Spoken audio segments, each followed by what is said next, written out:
Hello everybody, welcome to my channel Chapter Chat, and today we are going to discuss a very important poem by Kamala Das, that is an introduction. So Kamala Das was born on 31st March 1934 and she died on 31st May 2009. And Kamala Das, she was a very confident poet and she used to write on all the important themes, that is marriage, sexuality, language, modern India, and the inequality that was related to women. So she used to write on all important topics, and she used to write freely on these topics, and people used to love her a lot. And in this particular poem we are going to read about all these things. So those who are watching the video, before I start the video, please do subscribe my channel. So let's start this particular poem. An introduction. Here she is describing about love, sexuality, the language, that all the, what are the things, the modern Indian things that prevail in the society, that women should be dressed in a particular way, men should dress in a particular way, and there are many categorizations included, that women should do all the household thing, they should be involved in cooking, cleaning, washing, and men, they should go out of the house and they should do all the other things. So Kamala Das, she used to think that no, this is not the way, that women should be given equal rights, they should be allowed to read, and they should be allowed to do all the things that men can also do. So she was a very brave lady and she used to speak about all these things. So let's start. So this particular poem: I don't know politics, but I know the names of those in power and can repeat them like days of week. So this is the starting of the poem, where she is telling, Kamala Das, she is telling that I don't know politics, I'm not interested in politics, I don't know politics, but I know the names of all the politicians who are involved in politics. And she can repeat the names of all the famous politicians, like the days of the week, like Sunday, Monday, Wednesday, Tuesday. Like you can repeat the names of the days of the week like that. She has such a deep knowledge about these politicians that she can repeat the names of the politicians like days and months, beginning with Nehru, like Jawaharlal Nehru, Morarji Desai, Sarojini Naidu, like all these, the names of the poets. She can tell all the names of the poets like Sunday, Monday, and days of the week and months. I am Indian, very brown, born in Malabar. So now the speaker, she's telling about herself, that she is an Indian. She's brown in color, definitely not white in color, because Indians, they are brown in color, and she was born in Malabar. I speak three languages, write in two and dream in one. Now she's telling, I can speak three languages. She can speak three languages, write in two languages, and dream. Definitely, we all dream in one. So in dream in one. Don't write in English. They said English is not your mother tongue. So some people, those who are maybe her friends, her relatives, the critics, whatever it may be, those people are telling, don't write in English, that is not your language, that is not your mother tongue.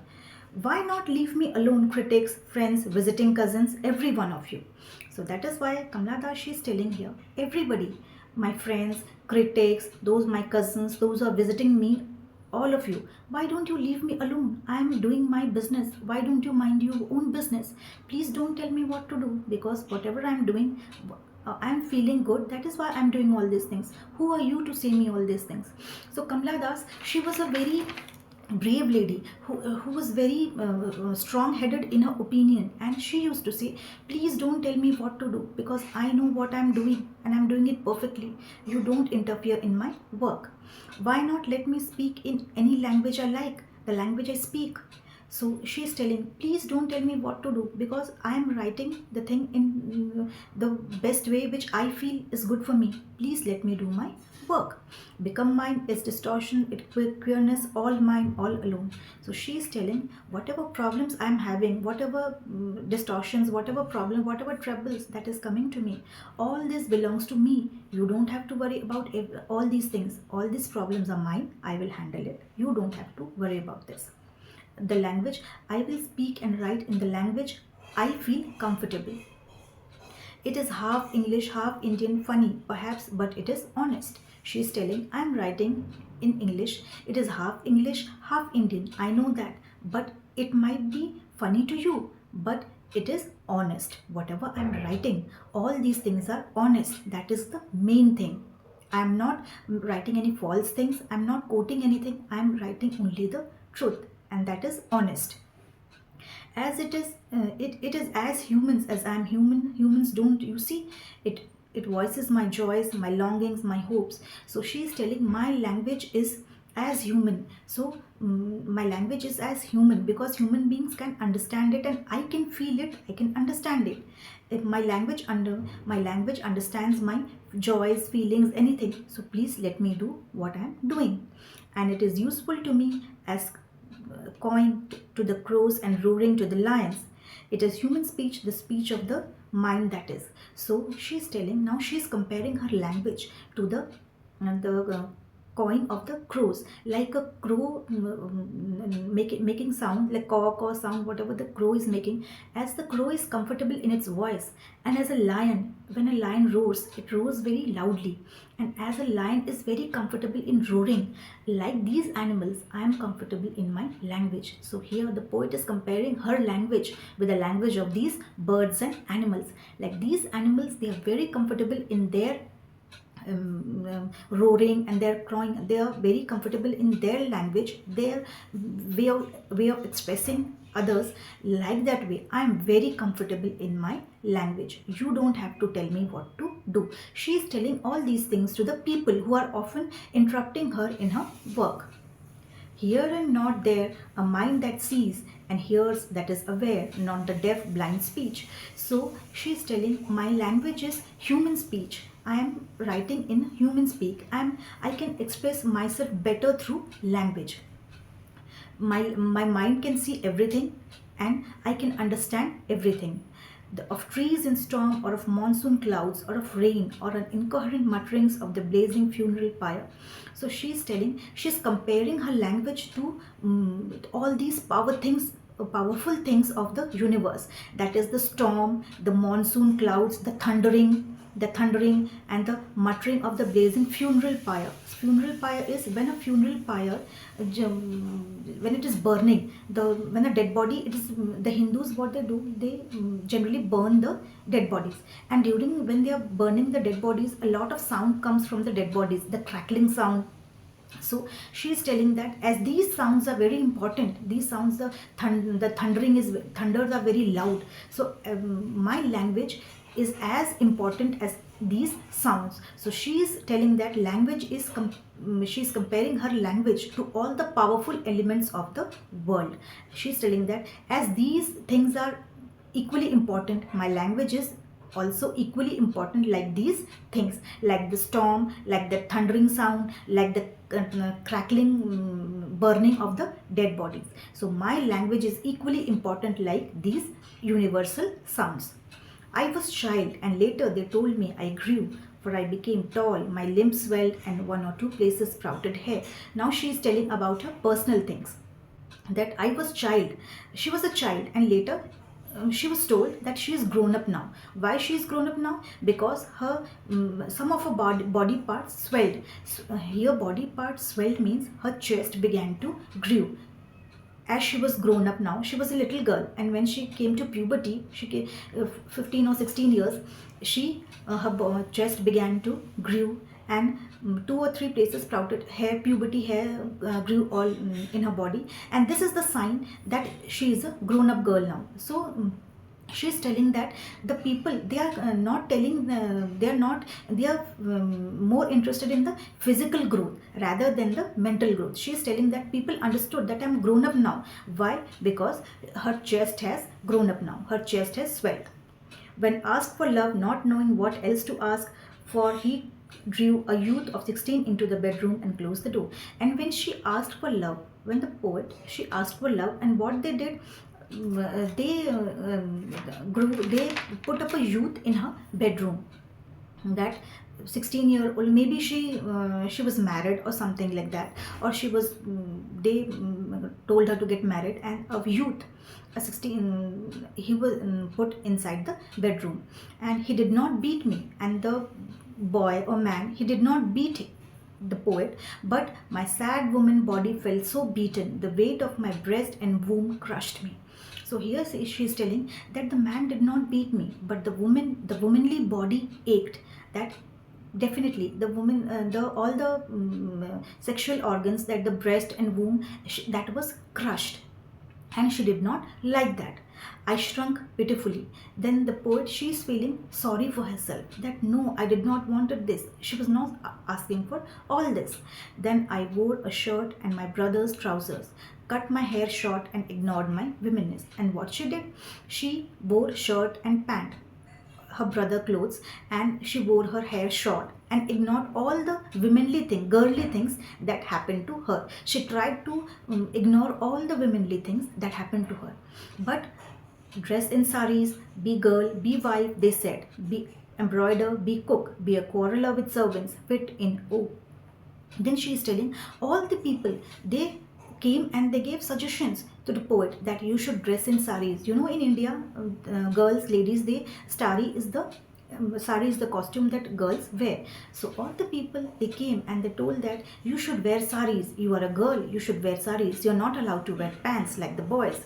Be wife, they said. You should be a wife. You should do embroidery at work, and you should cook food at home. Why are you dressing like a boy? This is not fit for you. You are not allowed to do all these things. Be a quarreler. You should quarrel with the servants like all the women. You are supposed to do all the things that a women usually do. They cook food, they clean the house, they clean the utensils, they do the embroidery work, they quarrel with the servants. So you are supposed to do all these work. You are not supposed to dress like a boy. Belong, cried the categorizers. Don't sit on walls, or don't or peep in through a lace-draped windows. Then the categorizers, the people who mind society, they said, you're not allowed to sit on walls like the boys. You're not allowed to peep into the windows. These are the things the boys do. You are a girl and you're not supposed to do all these things. Be Amy or a Kamla, or better still, be Madhavi Kutti. Amy is a Christian name. They said, if you don't want to be a housewife, you can still be a Amy, like a good Christian girl. You can be Kamla, you can be a modern girl, or be Madhavi Kutti. But you have to be a girl and you have to be in your limitations. You cannot do whatever you want, because there are certain things which are meant for boys and certain things which are meant for girls. And you are supposed to be within these boundaries. You are not allowed to cross the boundary. It is time to choose a name, a role. Don't play pretending games. Don't play a schizophrenia or be a nympho. So here these categorizers, the people who handle these things, they said you have to choose a proper name for you. You have to play, you can't play these games that I don't want to wear this, I want to wear this. So these people, they think that this is a particular game that the poet is playing. So they said you have to stop all these mind games and you have to be like a girl. They said don't play like a schizophrenia. Schizophrenia means a person who acts differently. So like a patient. So these people are telling you have to stop playing like a schizophrenic. Don't cry embarrassing loud when jilted in love. I met a man, loved him. Call him not by his name, he is every man. So here she said, all the people said, don't act as if you have been jilted by love. No, this is not the thing. Girls, they should behave in a proper manner, and you should behave like that. Who wants, she's telling she felt in love with a man, but that man, he also wanted physical relationship. She was not interested in love, that pure love, selfless love. He was not interested in that. So the poet is telling that man also, he was interested in sexual relationship only. He was not interested in loving me, that spiritual love. He does not want to give me the spiritual love, but rather he was interested in sexual love. The hungry haste of rivers in me, the ocean tireless waiting, as if the man was like a hungry river who was only waiting for sex. But I'm like an ocean who is tireless waiting for love. I'm a person who wants love. But that man, he wanted lust, he wanted sexual gratification. Who are you? I ask each and everyone. The answer is it, I, everywhere and everyone I see who who calls himself I in the world, he's rightly. So the poet is here asking the questions to everybody. Why are you giving all the people? Why are you giving me suggestions that don't do this, do this?